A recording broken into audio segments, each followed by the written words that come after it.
So here's a quick tutorial on how to use the trader alert indicator that I used. So if you just sort of simply go to your trading view, click indicators, you search here. I called it Trader Squad Trade Alert. So if you just search for that, you can favorite it. You just select. It adds to the bottom of the chart. And then in terms of how to get alerts, if you look at the top right of your screen, there's this alerts tab. So you select alerts, and the alert will apply to whatever stock is on the is currently being displayed. You click the plus, it now gives you a condition. So if you click the drop down on the condition, it can give you volume, trade alerts, etc. You select trade alert. You want a value greater than.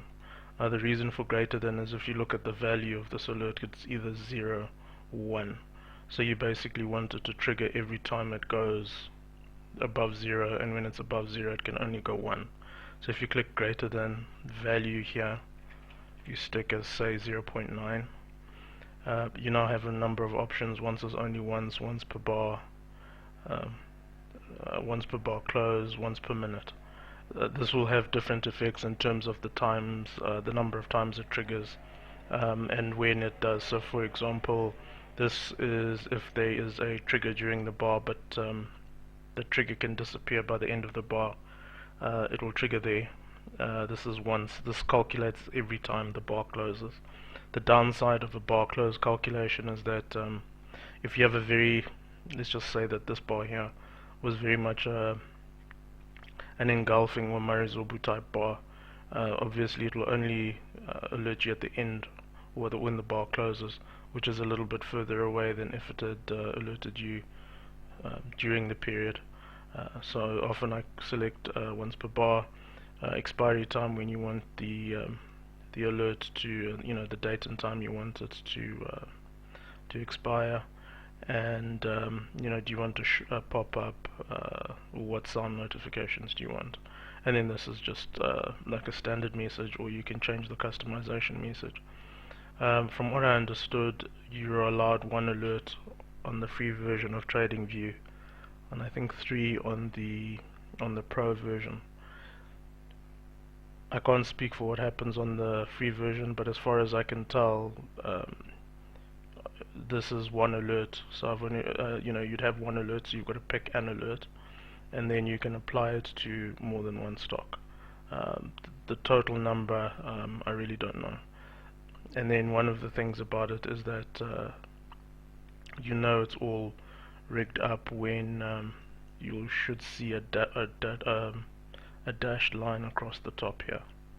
I'm not entirely sure. Oh, I think we're outside of the date range.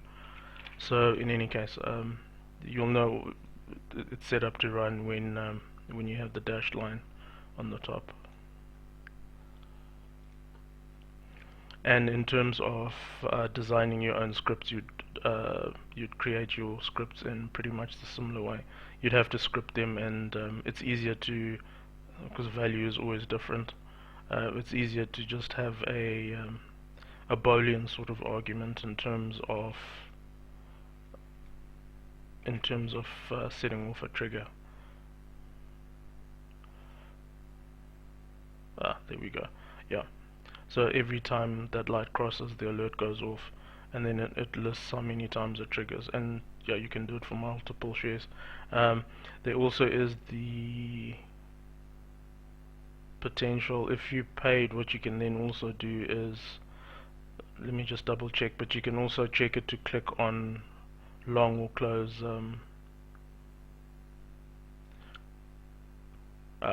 Yes, so trade alert here, but then there's this condition spike. What spike is I set it up to have a single condition, so that people with 1 alert could actually use this, because there are more than, there's exit, there's long, short. This is an 821 moving average crossover. So you can also set it for very specific things. So you can set it to alert you for everything: exits, long entries, short entries, 821 plays, either long or short. And the 821, you know you've got an 821 because there's a little circle on the top of the spike. Orange spikes, for now, ignore. They're basically coming from that spike condition. And I was fiddling with different settings, and I'm not 100% sure what the condition for, well, basically which condition that is showing on the orange spike that I've left off for the green, red, and black. But that's essentially how it works. And in terms of doing your own scripts, there is a video somewhere on YouTube. I think if you just check for TradingView bots and look through the stuff there, you'll find there's a guy who actually does a simple moving average crossover script, and how to, it was essentially how I learned how to do this.